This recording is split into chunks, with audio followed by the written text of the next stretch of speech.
यहाँ देखो जी, question number आपका 5, क्वेश्चन नंबर आपका कौन सा 5। यहाँ देखो कह रहा है कि त्रिभुज ABC है, इसमें AB का मध्य बिंदु D है, BC का मध्य बिंदु E है और AC का मध्य बिंदु F है। तो कह रहा है, एक ध्यान में लगाइएगा कि त्रिभुज DEF का क्षेत्रफल और ABC का क्षेत्रफल का अनुपात, यही पूछ रहा है क्या? एक बार थोड़ा आप लोग रिकॉग्नाइज कर लीजिएगा। मैं थोड़ा एक बार मिला भी लेना चाहूँगा, बिकॉज हाँ दोनों का अनुपात पूछ रहा है। क्लियर है ना? आ जाइए, यहाँ पर अनुपात पूछ रहा है। क्वेश्चन को पहले ध्यान से समझो, समस्या को समझोगे तभी समस्या क्रिएट नहीं होगी। तो दिया हमें क्या लिखेंगे कि त्रिभुज ABC में AB का मध्य बिंदु D, BC का मध्य बिंदु E, AC का मध्य बिंदु F है। साबित क्या करना है? सिद्ध। अरे यार, यहाँ तो साबित करना है, नहीं ज्ञात ना करना है जी। यहाँ आपका दिया है और साबित करना है, कहाँ रहेगा इतान ना। डायरेक्ट सॉल्यूशन की बात करो, डायरेक्ट देखिएगा। यहाँ पर देखिए, यहाँ पर देखिएगा, चूँकि कह रहा है कि त्रिभुज ABC में क्या कह रहा है? AB का मध्य बिंदु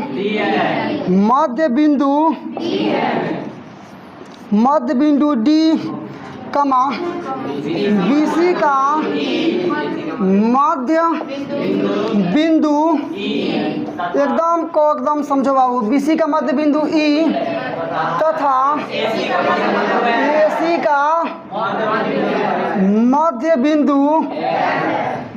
बिंदु का चला बिंदु F है। आगे बात समझ में ना? आइए ऊपर से देखिए, यहाँ से दिमाग लगाओ बाबू। देखिए, ये दोनों का मध्य बिंदु है, तो इतना बाटा इतना मतलब 1, इतना बाटा इतना का भी मतलब 1 होगा ना? होगा कि नहीं होगा? तो जब दोनों भुजा समान अनुपात में, इसका मतलब D समानांतर BC होगा ना। और आप जान लीजिए, यदि प्रमेय आपको पता भी नहीं हो तो भी जान लीजिए, किसी त्रिभुज में दो भुजाओं के मध्य बिंदु को मिलाने वाली रेखा तीसरी भुजा के समानांतर और आधी होती है। इस चीज़ को याद रखिएगा। ये प्रमेय है, लेकिन क्लास 10th का प्रमेय नहीं है, ये क्लास 9th का प्रमेय है कि किसी त्रिभुज में दो भुजाओं के मध्य बिंदुओं को मिलाने वाली रेखा तीसरी भुजा के समानांतर और आधी होती है। ये बात समझ में आया कि नहीं आया? चाहे तुम लोग लिख भी सकते हैं, चाहे तो नहीं भी लिख सकते। फिलहाल मैं लिख दे रहा हूँ कि चूंकि किसी त्रिभुज में दो भुजाओं के मध्य बिंदुओं को मिलाने वाली रेखा तीसरी भुजा के समानांतर और आधी होती है। आया कि नहीं आया समझ में? आया कि नहीं आया समझ में? आजा मिला दे यहाँ पर। है देखा बाबू, है देखा, आओ ध्यान दो। लिखेंगे कि चूंकि किसी त्रिभुज में, अरे यार, चूंकि किसी त्रिभुज में दो भुजाओं के मध्य बिंदुओं को दो भुजाओं के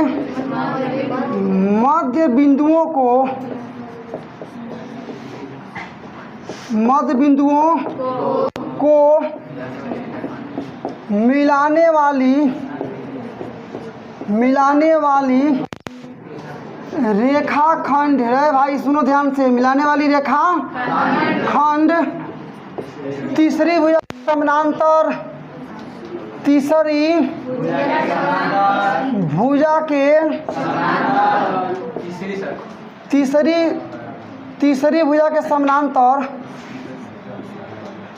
भुजा के समानांतर और क्या होती है जी? आधी होती है। इसलिए मिला लो।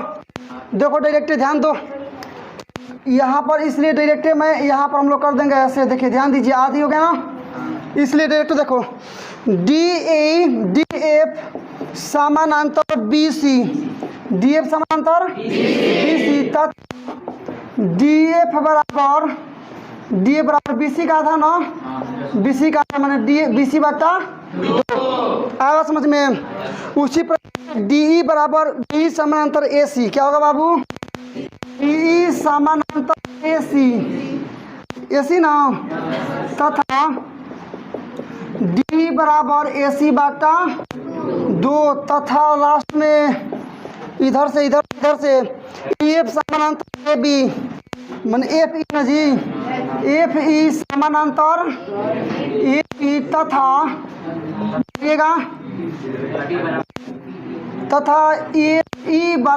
FE बराबर AB बटा, मिला लो बाबू। अच्छा पहले ध्यान दीजिएगा पूछ क्या रहा है। तो इस प्रकार से यहाँ तक आपने काफ़ी बेहतरीन ढंग से किया है। किस प्रकार से आपके कौन कौन से त्रिभुज यहाँ बन रहे हैं उनका सारा समझाने वाला जो कॉन्सेप्ट है मैं ऑलरेडी आपको दे चुका हूँ। आपको ज्ञात करना है त्रिभुज DEF का क्षेत्रफल और त्रिभुज ABC का क्षेत्रफल का अनुपात। और यहाँ जो आपको चाहिए वो देखिए लिए आप निकालेंगे। सबसे पहले यदि निकालते हैं आप सब ये बड़े वाले त्रिभुज लेते हैं BC और बट्टा में आप लेते हैं DF, BC बट्टा DF।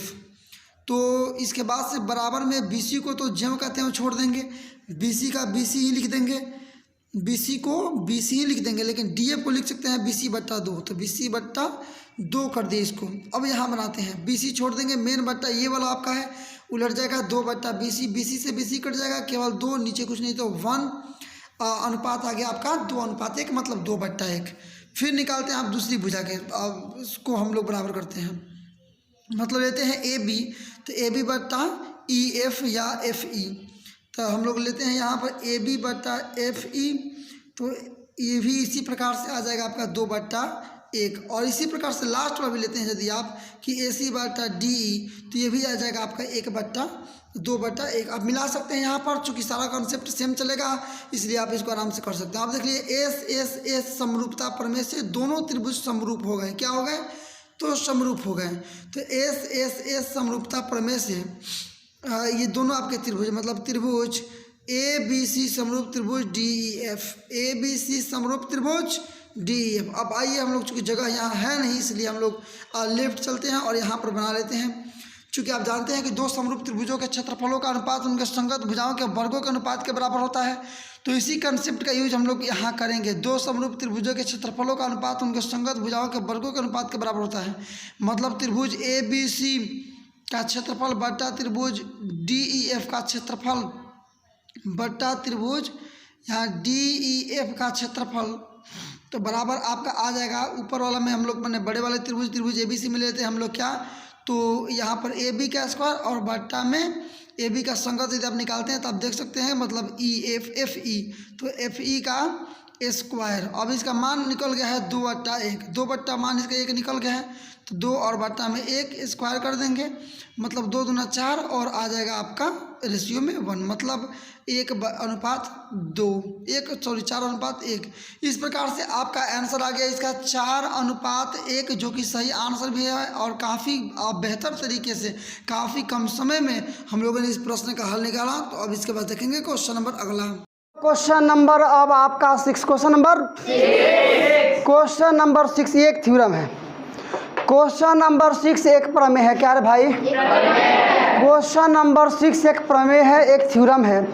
किसी समरूप त्रिभुज के क्षेत्रफलों का अनुपात उनके संगत माध्यिकाओं के वर्ग अनुपातों का वर्ग होता है। माने दो त्रिभुज यदि समरूप हैं तो एकड़ क्षेत्रफल बट्टा एकड़ क्षेत्रफल बराबर इसका माध्यिका का वर्ग बट्टा इसका माध्यिका का, चाहे इसका माध्यिका बट्टा इसका माध्यिका सगनी का वर्ग होल वर्ग, मतलब अनुपात का वर्ग होता है। आया बात समझ में नहीं आया?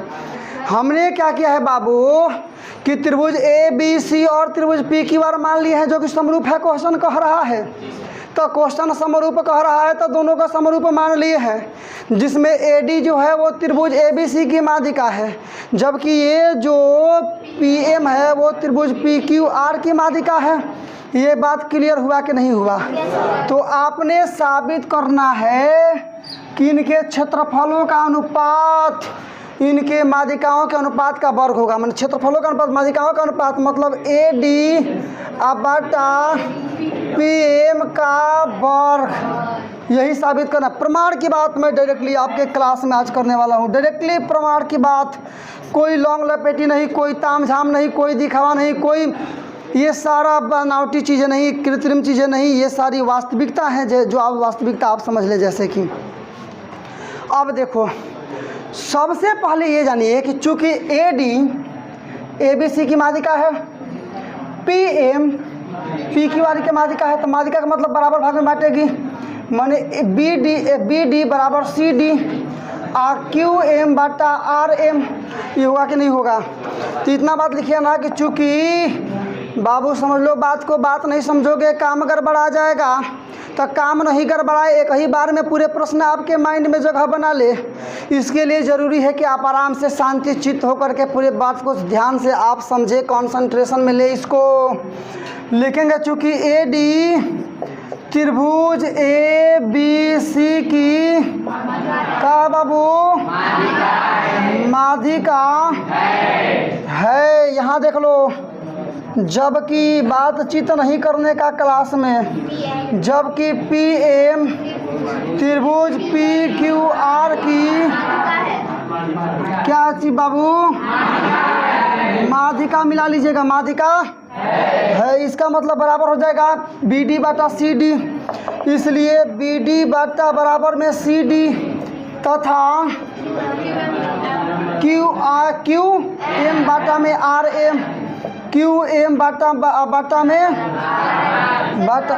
बराबर में ना, बराबर में आर एम। ये बात समझ में आया कि नहीं आया? ये बात समझ में आया कि नहीं आया?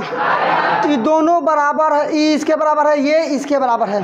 अब चलो, दोनों त्रिभुज समरूप है ना, तो समरूप त्रिभुजों के क्षेत्रफलों का त्रिभुज समरूप त्रिभुजों जो है तो भुजाएं समानुपाती होंगी। डायरेक्ट यहीं पर बना मिला लो। चूँकि त्रिभुज ए बी सी समरूप त्रिभुज पी क्यू आर भुजाएं समानुपाती, भुजाएं समानुपाती का मतलब इसका भुजा ए बी बटा इसका भुजा पी क्यू बराबर इसका भुजा बी सी बटा इसका भुजा क्यू आर, है ना। दूसरे को रहने दो ना, दो ही रहने दो।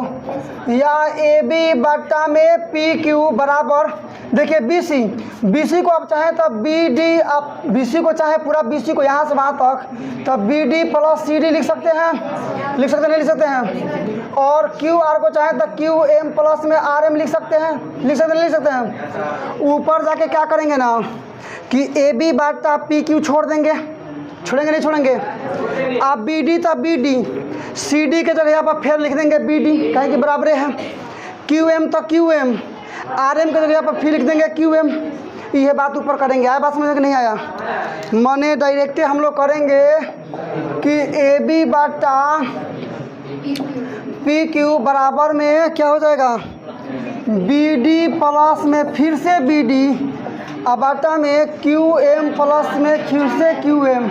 चलिए यहाँ तक बात क्लियर हो गया आपका, यहाँ तक क्लियर। अब देखिए यहाँ पर मन इसको लिख सकते हैं कि ए बी बटा पी क्यू बराबर B D two B D बटा Q M two Q M. 2 से 2 खत्म हो गया, मतलब ए बी बटा में पी क्यू बराबर बी डी बटा में क्यू एम। अब देखो बाबू, त्रिभुज ए डी बी और पी एम क्यू में तुलना करेंगे, दोनों त्रिभुजों में क्या कर देंगे, तुलना कर देंगे।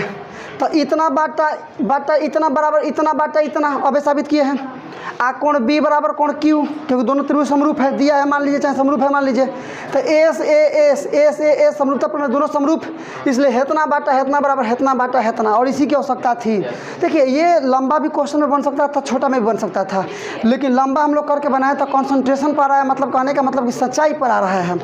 दोनों में तुलना कर लो। इसलिए त्रिभुज ए डी बी तथा त्रिभुज पी एम क्यू में क्या हो जाएगा बाबू, ए बी बाटा पी क्यू बराबर नीचे बी डी बाटा में क्यू एम। ये कहाँ से है? तभी साबित किए हैं, तब से तो यही कर रहे थे। सिद्ध हुआ है, सिद्ध हुआ है, ठीक है ना। तथा कोण बी बराबर कोण क्यू दिया है ना बाबू, समरूप कहा है ना, इसलिए एस ए एस समरूपता प्रमेय से, समरूपता मिला लीजिएगा, प्रमेय से दोनों त्रिभुज समरूप। कौन कौन? त्रिभुज ए डी बी समरूप त्रिभुज पी एम क्यू, त्रिभुज ए डी बी समरूप त्रिभुज पी एम क्यू होगा ना। इसलिए इसका भुजा ए बी तो इसका भुजा पी क्यू बराबर इसका में लीजिए पी क्यू। तो इसका यदि विकर्ण इसका ले लीजिएगा बीच वाला मैंने ए डी तो इधर का आ जाएगा इसका पी एम। संगत में समानुपाती समीकरण फर्स्ट मान लीजिए बन गया, बस अब थोड़ा सा बाकी है, बन चुका है। आप जानते हैं कि दो समरूप त्रिभुजों के क्षेत्रफलों का अनुपात उनके संगत भुजाओं के वर्गों के अनुपात के बराबर होता है। बड़ा वाला त्रिभुज में लिए त्रिभुज ए बी सी का क्षेत्रफल बटा त्रिभुज पी क्यू आर का क्षेत्रफल। देखो बाबू, इसलिए त्रिभुज ए बी सी का क्षेत्रफल बटा त्रिभुज पी क्यू आर का क्षेत्रफल बटा है तो ए बी स्क्वायर बाबू अब बटा में ए पी क्यू स्क्वायर। दो समरूप त्रिभुजों का क्षेत्रफलों का अनुपात उनके संगत भुजाओं के वर्गों के अनुपात के बराबर डायरेक्ट चाहे तो ए बी बाटा पी क्यू लिख के सबका स्क्वायर लिख सकते हैं। अब समीकरण फर्स्ट में मान निकाली है जी, ए बी बाटा पी क्यू मतलब ए डी बाटा पी एम। अभी समीकरण फर्स्ट में मान निकाले हैं तो इसकी जगह पर लिख सकते हैं ए डी बाटा में पी एम स्क्वायर है ना। यही साबित करना था माध्यिकाओं के वर्ग के अनुपात के बराबर हो गया। और 7 पर ध्यान दीजिएगा, थोड़ा सबसे पहले इंस्ट्रक्शन थोड़ा सा पढ़ लीजिए जो बोल रहा है। कह रहा है कि साबित कीजिए कि एक वर्ग के भुजा पर बने समबाहु त्रिभुज का क्षेत्रफल उसी वर्ग के विकर्ण पर बनने वाले समबाहु त्रिभुज के क्षेत्रफल का आधा होता है। कहने का मतलब यह है यदि विकर्ण पर बनने वाला वर्ग का समबाहु त्रिभुज का क्षेत्रफल 10 है तो भुजा पर बनने वाले समबाहु त्रिभुज का क्षेत्रफल 5 होना चाहिए। मतलब इसको यदि सिंपल भाषा में मैं समझाऊं तो आपको इसको इस प्रकार से समझाऊंगा कि वर्ग के एक भुजा पर बनने वाला समबाहु त्रिभुज का क्षेत्रफल बटा वर्ग के विकर्ण पर बनने वाला क्षेत्रफल बराबर 1/2 आना चाहिए। या आप ऐसे कर सकते हैं कि वर्ग के भुजा पर बनने वाला समबाहु त्रिभुज का क्षेत्रफल बराबर वर्ग के विकर्ण पर बनने वाला समबाहु त्रिभुज का क्षेत्रफल और बट्टा में 2। आधे का मतलब ये नहीं हुआ। माइंड को पूरी तरह से क्वेश्चन के लिए एबल कीजिए, स्टार्ट कीजिए, ट्राई कीजिए, समझाने के लिए बनाइए।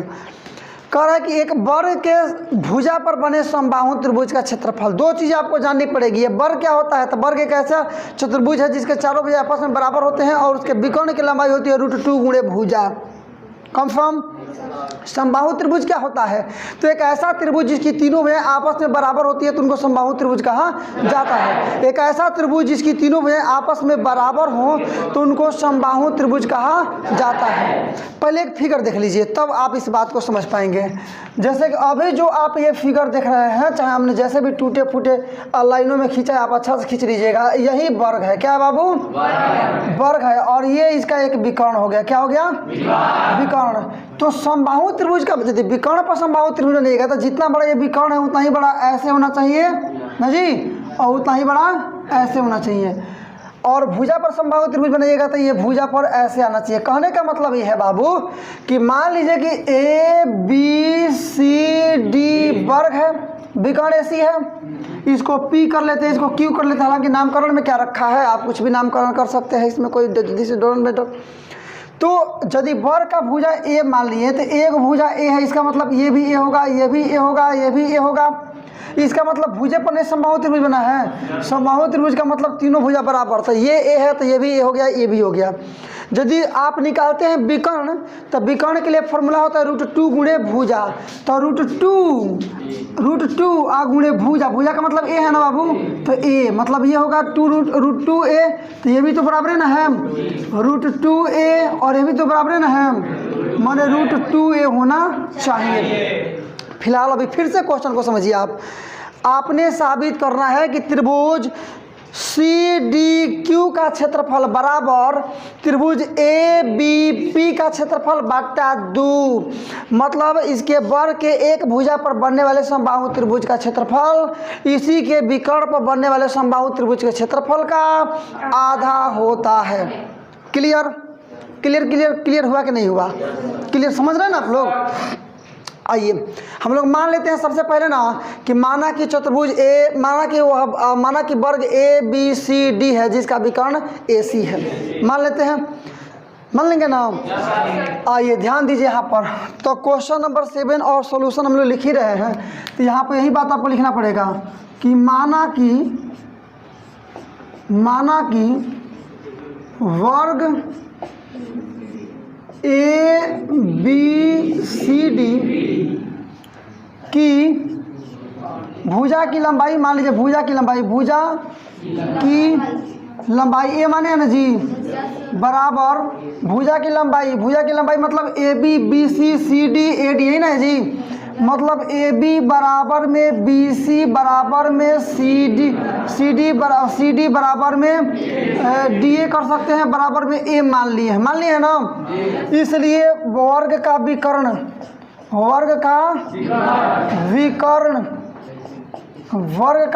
बराबर होता है √2 और गुणा में भुजा क्या होता है बाबू, तो √2।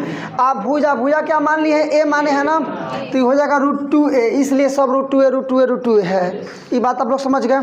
देखिए नहीं समझ में आए तो थोड़ा टाइम लीजिए, थोड़ा स्पेस लीजिए, थोड़ा माइंड को स्थिर होने का समय दीजिए, फिर जाकर के आप अपने आप को एडजस्ट कर लेंगे, आपका क्वेश्चन एडजस्ट हो जाएगा, आपका क्वेश्चन बनने योग्य हो जाएगा। क्वेश्चन कह रहा है कि साबित कीजिए कि समबाहु त्रिभुज के, देखिए समबाहु त्रिभुज के भुजा पर बनने वाले वर्ग के भुजा पर बनने वाले समबाहु त्रिभुज का क्षेत्रफल वर्ग के विकर्ण पर बनने वाले समबाहु त्रिभुज के क्षेत्रफल का आधा होता है। तो निकाल लेते हैं, दोनों का बट्टा कर लेंगे, समझ में आ जाएगा, 1/2 आना चाहिए, जैसे भी हो डायरेक्ट निकालिए। चूँकि समबाहु त्रिभुज का ये फॉर्मूला देख लीजिए, समबाहु त्रिभुज का क्षेत्रफल बराबर, डायरेक्ट फॉर्मूला होता है समबाहु त्रिभुज का क्षेत्रफल बराबर √3/4 गुणे भुजा स्क्वायर होता है ना,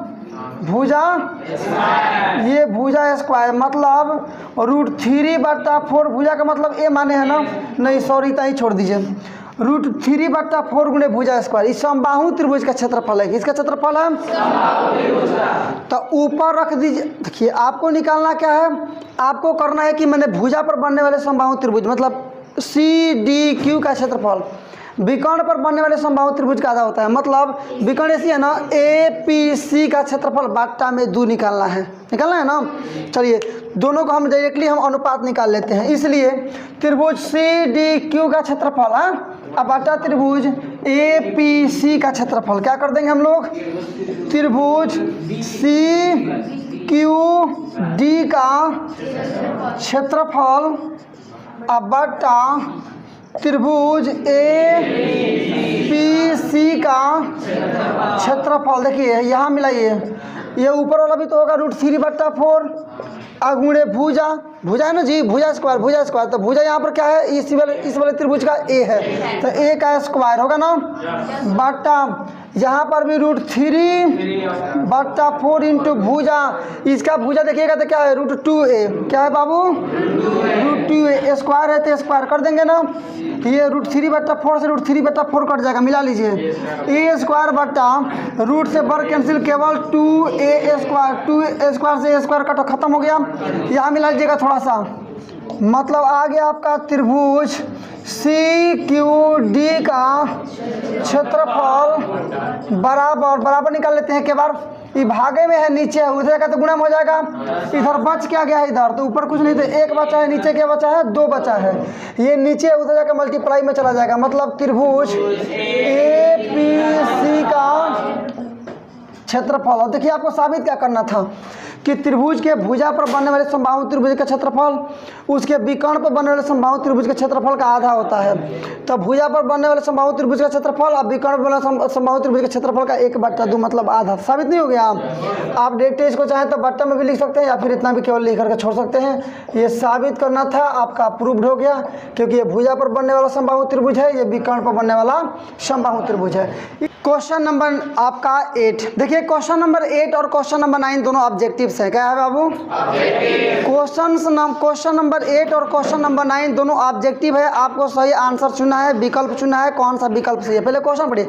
एक चीज देखिएगा, इस संसार में जितने भी समबाहु त्रिभुज है सब समरूप होते हैं, क्योंकि समबाहु त्रिभुजों के जो प्रत्येक कोण होते हैं वो 90 डिग्री के होते हैं, 60 डिग्री के होते हैं। 60 तभी तो 180 होता है। तो समबाहु त्रिभुज बड़ा बनाइएगा चाहे छोटा बनाइएगा, सभी समबाहु त्रिभुज आपस में समरूप होते हैं। इस चीज़ को याद रखिएगा, जितने भी समबाहु त्रिभुज है उनका वो आपस में क्या होते हैं? समरूप होते हैं। ये क्वेश्चन नंबर 8 कह रहा है कि ABC एक समबाहु त्रिभुज है। क्या त्रिभुज है? और भुजा BC का मध्य बिंदु D है, ठीक है ना। और ये भी एक समबाहु त्रिभुज, जितना बड़ा ये है उतना बड़ा ये है, उतना बड़ा ये है, जितना बड़ा ये उतना बड़ा ये, इतना बड़ा ये भी समबाहु त्रिभुज है। तो कह रहा है कि दो त्रिभुज ABC और त्रिभुज BDE के भुजाओं का अनुपात ज्ञात कीजिए। भुजाओं का कि क्षेत्रफल का? तो ये बोल रहा है कि ये बोल रहा है कि दोनों के क्षेत्रफलों का अनुपात ज्ञात कीजिए, ठीक है ना। क्षेत्रफलों का ये अनुपात ज्ञात कीजिए। जैसे आप पहले ये देखिए ना, ये मध्य बिंदु है ना, मैंने BD निकालिएगा, BD, तब BD बराबर डायरेक्ट आप लिख सकते हैं ABC बटा 2, BC बटा लिख सकते नहीं लिख सकते हैं? अच्छा, आपको मन करते हैं गुणा में आ जाएगा, मतलब 2BD और बराबर BC, ये भी चाहिए, ये भी लिख सकते हैं। दोनों का मतलब सेम है, दोनों में कोई अंतर नहीं है। कारण क्या है कि चूंकि क्या D BC का मध्य बिंदु है, चूंकि D किसका? BC का मध्य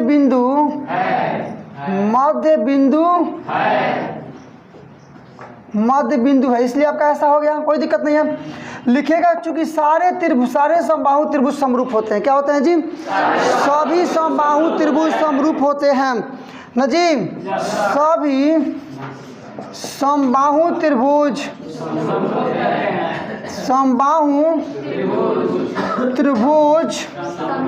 क्या होते हैं? समरूप होते हैं, समरूप होते हैं। कहने का मतलब ये है कि त्रिभुज ABC समरूप त्रिभुज BDE, त्रिभुज ABC समरूप त्रिभुज BDE हुआ कि नहीं हुआ? चूंकि समबाहु त्रिभुज समरूप होते हैं, दोनों समबाहु त्रिभुज ही हैं, तो दोनों समबाहु त्रिभुज है, दोनों समबाहु त्रिभुज समरूप, सारे समबाहु त्रिभुज समरूप होते हैं और ये दोनों समबाहु त्रिभुज है, इसका मतलब कि ये दोनों समरूप होंगे।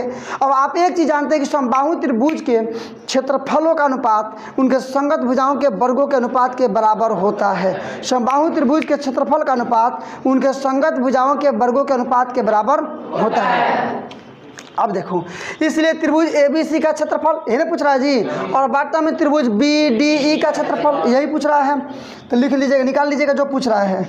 इसलिए त्रिभुज ABC का क्षेत्रफल बाटा त्रिभुज BDE का क्षेत्रफल बराबर, चलिए इसका भुजा लेते हैं BC, तब BC स्क्वायर बट्टा, तब इसका ले लेते हैं BD, मतलब BD स्क्वायर संगत भुजाओं के वर्गों के अनुपात के बराबर होता है। दोनों समरूप त्रिभुज है। आप प्रमेय है कि दो समरूप त्रिभुजों के क्षेत्रफलों का अनुपात उनके संगत भुजाओं के वर्गों के अनुपात के बराबर होता है। मिला लीजिएगा नीचे से, यहाँ तक बन गया आपका। यहाँ देखिए, त्रिभुज ABC का क्षेत्रफल, यही आपका आंसर आ रहा है, और बट्टा में त्रिभुज BDE का क्षेत्रफल बराबर, ये BC देखिए ना, BC का मान निकाले, BC मतलब 2BD, तो लिख देंगे 2BD और स्क्वायर है तो स्क्वायर, बट्टा में आपका BD स्क्वायर ऑलरेडी है। मिला लीजिए, 2 दूना 4 BD स्क्वायर और बट्टा में आपका BD स्क्वायर। BD स्क्वायर से BD स्क्वायर खत्म, केवल 4 बच के, नीचे कुछ नहीं तो 1, मैंने 4/1 ऑप्शन में किस में दिया है? सी में, तो सी आपका सही आंसर रहेगा। इस प्रकार से आपने देखा कि सेकेंड लास्ट क्वेश्चन नंबर 8 का जो सी है वो सही आंसर है। क्वेश्चन नंबर लास्ट, इस प्रश्नावली का नहीं उतारेंगे आप लोग। क्वेश्चन नंबर लास्ट इस प्रश्नावली का question number last, question number 9। देखिए ध्यान से, का दो समरूप त्रिभुज के भुजाओं का अनुपात दे दिया है 4:9, और पूछ रहा है कि उनके क्षेत्रफलों का अनुपात क्या होगा। दो समरूप त्रिभुजों के भुजाओं का अनुपात 4:9 है, तो उनके क्षेत्रफलों का अनुपात क्या होगा। दो समरूप त्रिभुजों के भुजाओं का अनुपात 4:9 है, तो उनके क्षेत्रफलों का अनुपात क्या होगा। तो आप जानते हैं कि दो समरूप त्रिभुजों के क्षेत्रफलों का अनुपात उनके संगत भुजाओं के वर्गों के अनुपात के बराबर होता है। मैंने ये बात लिख देता हूँ, फॉर्मूला मैं लिख दे रहा हूँ, ठीक है ना। फॉर्मूला नहीं, प्रमेय जो है वो मैं लिख देता हूँ ताकि यहाँ से आप ऑब्जर्व कर पाए बढ़िया से। लिख देंगे, सॉल्यूशन है डायरेक्टली कि चूँकि दोनों त्रिभुज समरूप है, डायरेक्टली लिखिए ना, ऑब्जेक्टिव है ना।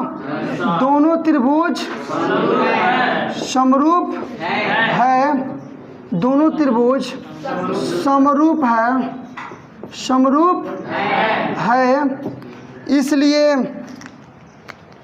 इसलिए उनके उनके क्षेत्रफलों का अनुपात, उनके क्षेत्रफलों का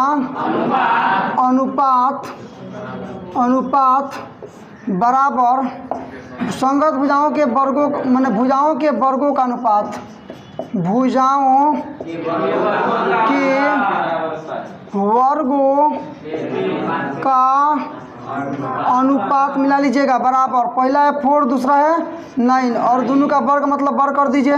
400 का 16, 9 9 81 मतलब 16:81। कितना नंबर ऑप्शन? नंबर डी आपका सही आंसर रहेगा। चलिए इस प्रकार से हम लोगों ने इस प्रश्नावली में, इस क्लास में हम लोगों ने प्रश्नावली 6.4, कौन सा प्रश्नावली? 6.4। जी सही बात है, प्रश्नावली 6.4 हम लोगों ने पूरी तरह से बना कंप्लीट कर लिया है और इसी के साथ हम लोग का क्वेश्चन नंबर लास्ट भी कंप्लीट हो गया।